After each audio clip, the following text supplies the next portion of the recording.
Friends welcome back to my channel. आमी प्रियंका आमी चले एसेছি आज आपनादेर सामने नतून सुंदर एक झकझके ब्लग निये। Very good morning. सकाल सकाल प्रचंड बिस्टी होच्छे बाइरे, वेदारटा एकदम अंधकार हये रयेछे चारिदिकटा। बिस्टिटा आजके थेके नय, दुदिन धरेई चलछे। अनेक तो हलो माछ मांस रान्नार रेसिपि आपनादेर आमी शेयार करेछिलाम, ता आजके आमी आपनादेर संगे शेयार करब निरामिष छानार डालनार रेसिपि। तार जोन्नो आमी एखाने निये निয়েছি जल छड़ानो छाना। छानाटाके भालो करे एरकम हाथेर साहाज्ये जेमन सन्देश तैरी करते गेले छानाटाके एइभाবে एकटु मसृण करे निते हय, सेई रकम भावे करे निते हबे। छानाटा भालो करे माखा हये गेছে। एबार आमी दिये देब बाइंडिंगेर जोन्नो एर मध्य 1 चामच मयदा देव, खूबই अल्प परिमाणे लवण, खूबই अल्प परिमाणे देव हलुद गुঁড়ো और दिए देव चीनी। এবার खूब ভালো করে মেখে নেব। দেখুন এবার এরকম ছোট ছোট বলের মতন করে নিয়ে তারপর এরকম চ্যাপটা চ্যাপটা করে রেখে দেবো। এর থেকে বড় সাইজও করলে হয়, কিন্তু বাড়িতে করছি তো ঘরোয়াভাবে বাড়ির জন্য রান্না ধরুন, তাহলে সেই জন্য এরকম ছোট ছোটই করলাম। দেখুন সব কটা আমার এরকম গোল করা করে নেওয়া হয়ে গেছে। এবার সাদা তেলে ভেজে নেব। চলুন দেখুন বাইরে আবার চলে এলো প্রচণ্ড বৃষ্টি, আর তার সঙ্গে কালো হয়ে রয়েছে, আর কারেন্টটাও চলে গেল। যাই হোক কড়াইয়ে তেল দিয়ে দিলাম আমি। কড়াইটা ভালোই গরম হয়ে গেছে। দিয়ে দিলাম রিফাইন্ড অয়েল। দেখুন তেলটা গরম হয়ে গেছে। এবার আমি আস্তে আস্তে এই যে বড়াগুলো আমি করে রেখেছিলাম সেগুলো এবার ভেজে নেব। গ্যাসের ফ্লেমটা কিন্তু একদম কমানো থাকবে, লোতে, না হলে কী হবে বলুন তো, ছানা তো পুড়ে যাবে। দেখুন এগুলো ভাজা হয়ে গেছে। এবার আমি এগুলো তুলে নেব। এবার আমি এই একই তেলের মধ্যে আলুগুলো ভেজে নেব। এখানে আমি এই রকম সাইজের আলু নিয়েছি, আর আলুটা আমি একবার একটা সিটি দিয়ে আর কি সেদ্ধ করে নিয়েছি, অল্প আর কি। তা এবার আমি আলুগুলো এখানে ভেজে তুলে নেব। যতক্ষণে আলুটা ওখানে ভাজা হচ্ছে ততক্ষণে আমি এখানে একটা মশলা করে নিচ্ছি। আর আজকে আমি মশলাটা শিলে বেটেই করব, মানে হাতে বাটা মশলা দিয়েই রান্নাটা আজকে আমি করব। তা এর মধ্যে আমি এখানে নিয়ে নিয়েছি আদা টুকরো করে নিয়েছি, টমেটো নিয়েছি, কাঁচা লঙ্কা নিয়েছি, জিরে নিয়েছি, আর শুকনো লঙ্কা নিয়েছি। একসাথে এটা বেটে নেব। তাহলে চলুন প্রথমে আদাটাকে একটু ছেঁচে নেব।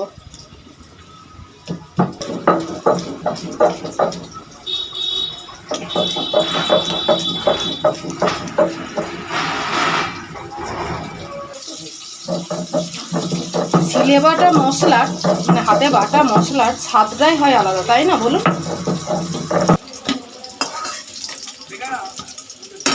এবার আমি তেলটা রয়েছে তারই মধ্যে দিয়ে দেবো খুবই অল্প পরিমাণে একটু সর্ষের তেল। আপনারা যারা সাদা তেলে খেতে ভালোবাসেন তারা সাদা তেলে রান্না করবেন, আর আমাদের বাড়িতে সবাই একটুখানি রান্নায় টেস্ট না হলে তাদের চলে না, তা সেই জন্য আমি এটা আর একটুখানি সর্ষের তেল দিয়ে দিলাম। এবার দিয়ে দেবো গোটা জিরে, দিয়ে দেবো একটা শুকনো লঙ্কা, দিয়ে দেবো দারচিনি, লবঙ্গ, এলাচ। দেখুন ফোড়ন থেকে খুব সুন্দর একটা সুগন্ধ বেরোচ্ছে। সেই সময় আমি দিয়ে দেবো এই বেটে রাখা মশলা থেকে খানিকটা, স্বাদ মতো দিয়ে দেবো লবণ, দিয়ে দেবো হলুদ গুঁড়ো, আর দিয়ে দেবো স্বাদ মতো একটু চিনি। খুব অল্প পরিমাণে দিয়ে দেবো একটু টমেটো সস। আর বাটা মশলার মধ্যে আপনাদের তো আমি দেখালাম আদা, জিরে, শুকনো লঙ্কা সবই বাটা আছে, সেই জন্য আমি আর কোনো গুঁড়ো মশলা আর কি দিলাম না। এবার খুব ভালো করে কষিয়ে নেব তেল ছাড়া অবধি। দেখুন তেল ছেড়ে দিয়েছে। এবার আমি ভেজে রাখা আলুগুলো দিয়ে দেবো। এই 2-3 মিনিট মতন একটু মিশিয়ে নিয়ে একটু কষিয়ে নেব। তারপর এবার জল দিয়ে দেবো। দেখুন ভালো রকম কষানো হয়ে গেছে। এবার আমি দিয়ে দেবো পরিমাণ মতন জল।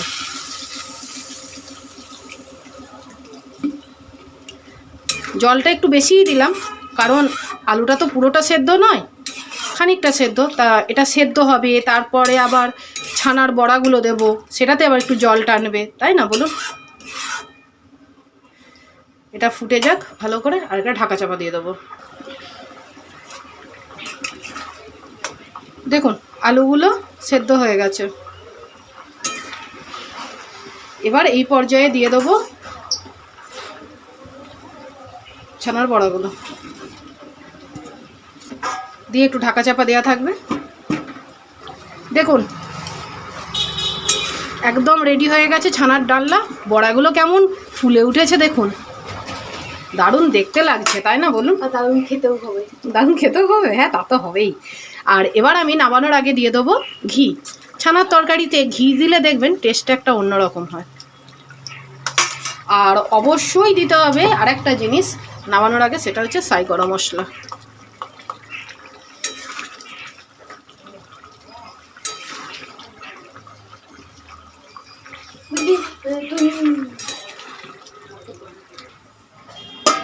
দেখুন 5টা মিনিট রেস্টে রেখেছিলাম। এবার ঢেলে নেব। রেডি হয়ে গেছে নিরামিষ ছানার ডালনা। একদম রেডি ঘরোয়া পদ্ধতিতে ছানার ডালনা।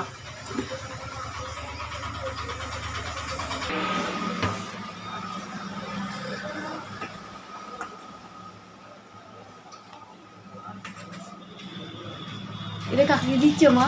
তোমাকে শোনা, মেয়ে খেয়ে পড়তে যাবে এখন।